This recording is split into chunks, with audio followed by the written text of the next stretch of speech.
ఓం నమ శివాయ. పరమశివుడి రూపాల్లో అత్యంత శక్తివంతమైన రూపం కాలభైరవ స్వరూపం. మనందరికీ తెలిసిన విషయం, పరమశివుడే సృష్టికర్త, స్థితికర్త, ప్రళయకర్త అని. అంటే మనల్ని సృష్టించేది కానీ, మనల్ని పోషించేవాడు కానీ, మనల్ని లయం చేసేవాడు కానీ పరమశివుడే. ఇలాంటి ఈ విషయంలో ఒకసారి బ్రహ్మదేవుడికి అహం పెరిగి శివుడి కంటే నేనే గొప్పవాణ్ణి అని విర్రవేగటం మొదలుపెట్టాడు. కారణం, శివుడికి 5 తలలున్నాయి, నాకు 5 తలలున్నాయి. శివుడిలాగా నేను సమానున్నే కదా, లేదా అందరి తలరాతలు రాసేది నేనే కదా, శివుడి మీద నేనే గొప్ప కదా అని మొదలుపెట్టాడు. అప్పుడు పరమశివుడు కాలభైరవ రూపంలో బ్రహ్మం గారికి ఉన్న ఒక తలని తీసేశారనమాట. అటువంటి శక్తివంతమైన రూపం కాలభైరవ స్వరూపం. అయితే ఈ కాలభైరవ స్వరూపం ఎందుకు ఇంత ప్రాశస్త్యంలోకి వచ్చిందంటే, బ్రహ్మగారి అహం దక్కించడానికే తలను గిల్లేసినా కానీ ఇక ముందు ఎవరైనా కోరి కానీ కోరకున్నా కానీ బ్రహ్మహత్య చేసి బ్రహ్మహత్య పాతకం చుట్టుకుంటుంది అని చెప్పేసి దాని నుంచి విముక్తి పొందడానికి కాలభైరవ స్వరూపంలో కాశీనగరంలో ఇప్పటికీ శివుడు ఉన్నాడు. కాలభైరవుడు కాశీ పరిపాలకుడు. అయితే ఆయన కుక్క స్వరూపం తీసుకోవడానికి కారణం బ్రహ్మహత్య పాతకం ఇలా ఉంటుంది అని జనాలకు చెప్పడం మాత్రమే. అలాంటి శక్తివంతమైన మూర్తి గురించి ఆదిశంకరాచార్యులు గారు ఒక అష్టకం చేశారు. ఆ అష్టకమే కాలభైరవ అష్టకం. ఆ అష్టకం మీ అందరి కోసం. ఇది శ్రీమద్ శంకరాచార్య విరచితం కాలభైరవ అష్టకం.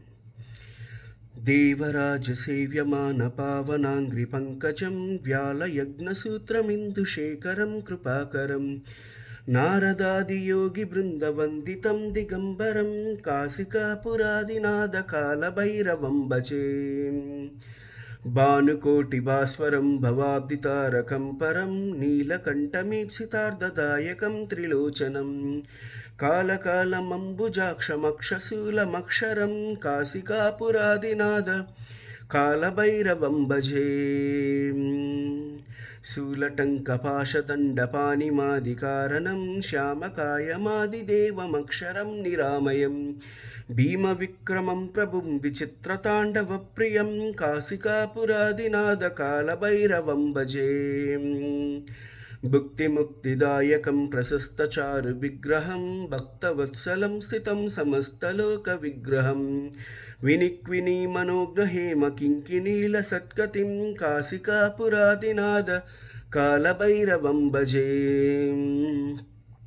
ధర్మసేతుపాలకం త్వధర్మమార్గనాశకం కర్మపాశమోచకం సుషర్మదాయకం విభుం స్వర్ణవర్ణశేషపాశోభితాంగమండలం కాశికాపురాదినాథ కాలభైరవం భజే. రత్నపాదుకా ప్రభాభిరామపాదయుగ్మకం నిత్యమద్వితీయమిష్టదైవతం నిరంజనం మృత్యుదర్పణాసనం కరాలద్రంశ్రమోక్షణం కాశికాపురాదినాథ కాలభైరవం భజే.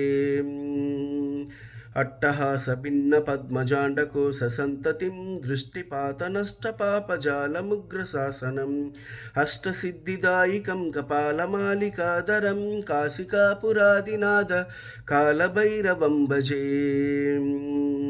భూతసంగనాయకం విశాలకీర్తిదాయకం కాశీవాసిలోకపుణ్యపాపశోధకం విభుం నీతిమార్గకోవిదం పురాతనం జగత్పతిం కాశికాపురాదినాథ కాలభైరవం భజే.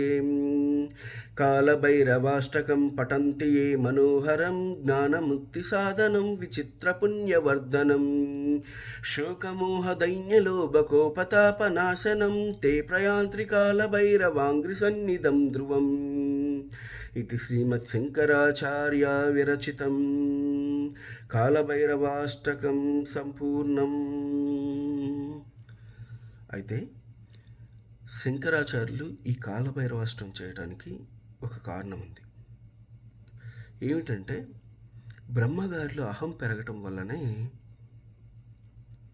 శివుడు బ్రహ్మగారికి ఉన్న 5వ తలని తుంచాల్సి వచ్చింది, గిల్లాల్సి వచ్చింది. ఒక అహం ఉంటేనే బ్రహ్మగారిని సైతం శివుడు గిల్లేశాడే అహం తగ్గించడానికి. మనుషుల్లో ఆశ, కామం, క్రోధం, శోకం, మోహం, దైన్యం, లోభం ఇలాంటి మదమాత్సర్యాలతోనే